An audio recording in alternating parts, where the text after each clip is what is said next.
I'm not sure if in the history of the U.S. men's national team there has ever been a player position pool that is as deep and talented and exciting as the wingers currently are for the U.S. men's national team.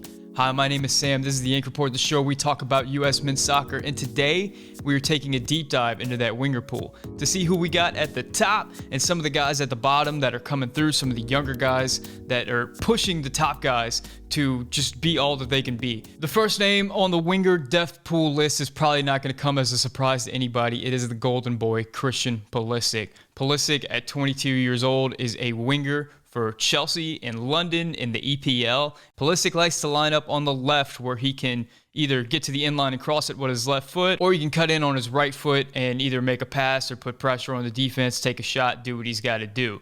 Pulisic creates so much. He is a force of nature on the field when healthy, and of course that's always the caveat with Christian, as he has experienced some muscle problems early on in his career. When healthy, his name is written in Sharpie on the team sheet, and he's going to be the first name and play every minute possible. Next up on the list, the American Dream, Gio Reyna. Reyna, at 18 years old, is the second highest valued player according to Transfer Market for the U.S. men's national team, with a value of $33 million.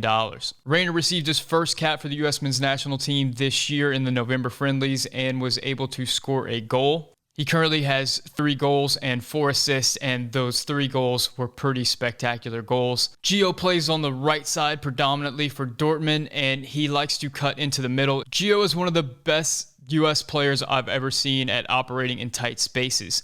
Gio thrives close to the box whenever he's got defenders all around him. He can find passes, he can find areas to shoot. He just makes things happen with the ball at his feet. He also makes fantastic runs, and he can finish whenever he's played in. All around, he's a fantastic player, has fantastic qualities. The only caveat for Gio really is maybe he's not a winger in Berhalter's system. He can also play centrally, and there's a lot of people calling him to do so. The thing that you got to think about is, how much defensive work do you want him to do? How much pressing do you want him to do? Gio is not a speed burner like a Yunus Musah that's going to press everybody high up. So that's really Greg Berhalter's call. Currently, he's playing as a winger for Borussia Dortmund, so that's kind of where we see him for the U.S. men's national team, but that's all up in the air. Next up, we have 20-year-old Timothy Weah. Weah is a winger for Lille OSC in Ligue 1 in France. With an estimated transfer market value of $8.25 million, Tim Weah is the 10th most valuable American currently. Weah has been experiencing a lot of injury issues and has only recently made it back, but once he's made it back, he's been reacclimated into the Lille squad and is contributing with goals and assists and is working towards becoming a starter for that team. He's a player with a ton of flair. He plays with a lot of flicks and tricks, and he also has the ability to strike a ball. We have seen many cases where Weah has hit one from outside the 18. He has also had some fantastic volleys and half volleys and just some really remarkable finishes already in his young career. Weah does face a bit of adversity at the club level at the moment because he has not locked down a starting position for Lille, and Lille is in some financial drama, so there's been speculation that maybe Weah is going to be a player that moves. We have no idea how that's all going to play out. Looking at the players in front of him, Pulisic and Reyna, Weah is really going to have to start producing at a high clip in order to demand playing time for the national team. Number 4 on my list is undoubtedly going to be the most controversial name on this list. That is Jordan Morris, the 26-year-old for Seattle Sounders.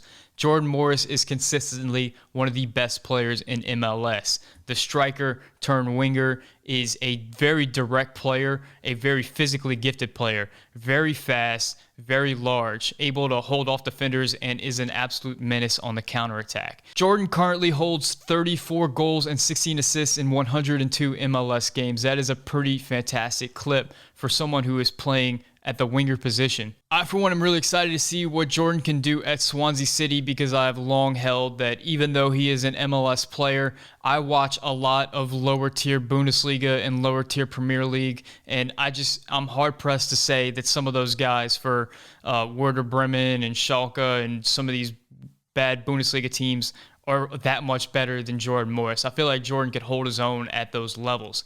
Next up on the list is another young American that is transferring from MLS to Europe. That is 20-year-old Brenden Aaronson, who recently completed a transfer to RB Salzburg.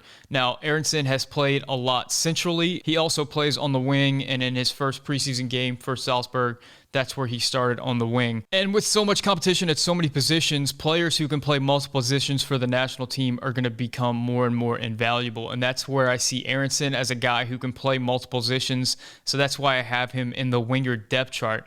Aaronson is a fast player. He's quick. He can beat players with pace, and a lot like Gio Reyna, whenever he's playing on the wing, tends to cut in. Aaronson has a lot of that old school American vibe where he's just sort of relentless player on the field. He has an endless engine, just never tires, presses everything, all gas, no brakes, nonstop for 90 minutes. The last on my list of what I would call veteran players is going to be the 26-year-old Paul Arriola.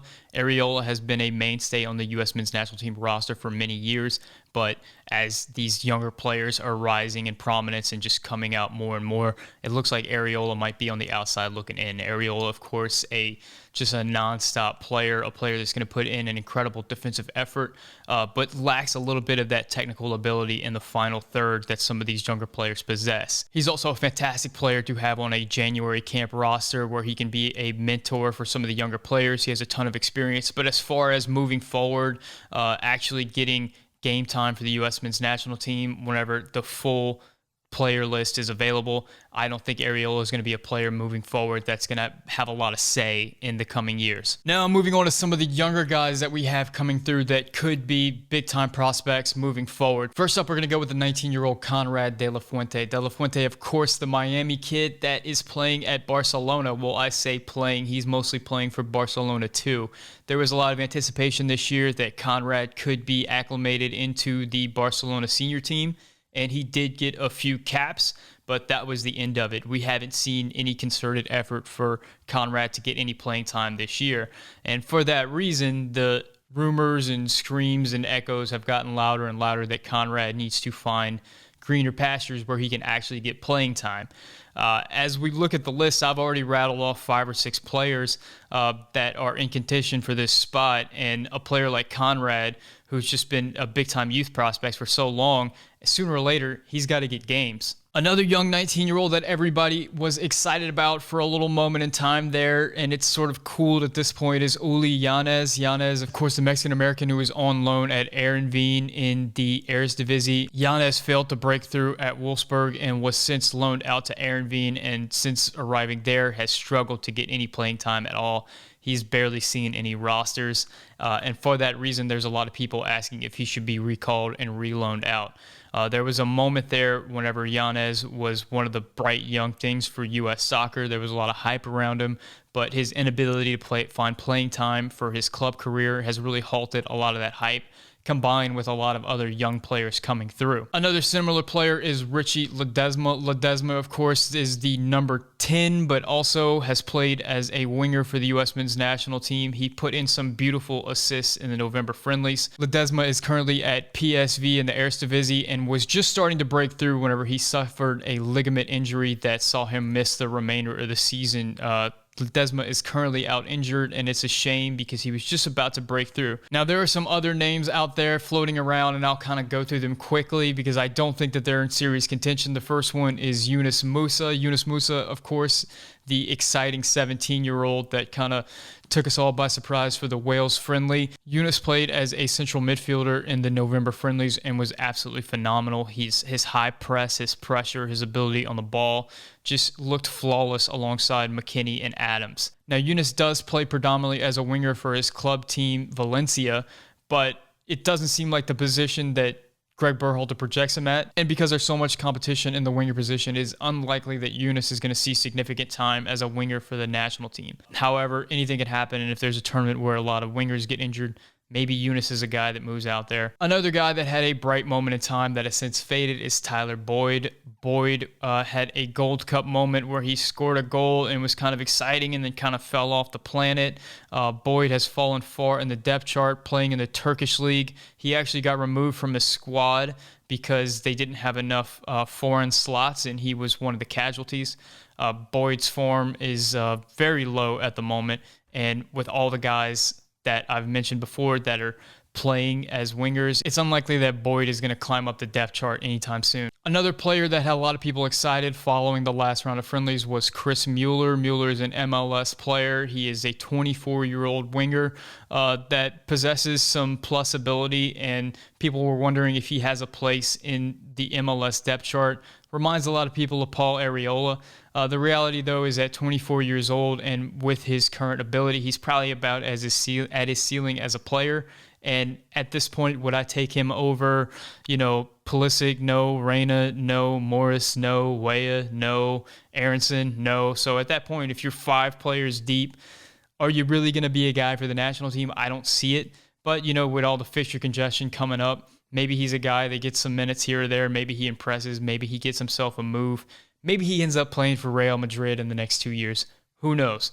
But at the moment, I don't see him as a guy that's going to project for the U.S. men's national team roster. Last but not least, one name that I see for whatever reason that people question maybe he should be a winger for the U.S. men's national team is Sergino Dest.